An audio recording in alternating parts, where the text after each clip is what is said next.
জমে থাকবে তার উপরে, মরার সময় তার কাছে আসবে ফেরেশতা, পরিষ্কার দেখতে পাবে সে মানুষটা। কি বলবে?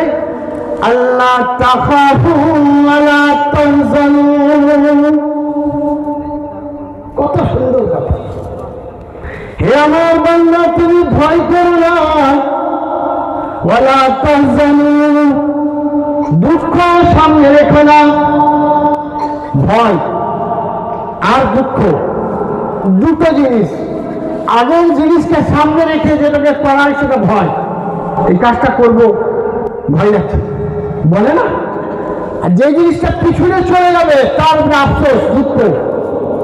এই জন্য আল্লাহ বলছেন, তুমি পিছনে তোমার সন্তান রেখে যাচ্ছ, তোমার ঘরের লোককে রেখে যাচ্ছ, তোমার মনের মধ্যে একটা দুঃখ থাকবে যে ওরা কি করে খাবে, জীবনটা চলবে কি করে, আমি তো এক উপার্জন করতাম, আমি যদি চলে যাই সংসারটা কাঁদবে কে?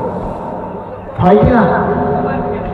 সে মানুষটার মধ্যে যে বেদনাটা মরণ অবস্থায় আসবে, সেই বেদনাটা কোরআন ব্যাখ্যা করে দিয়েছে।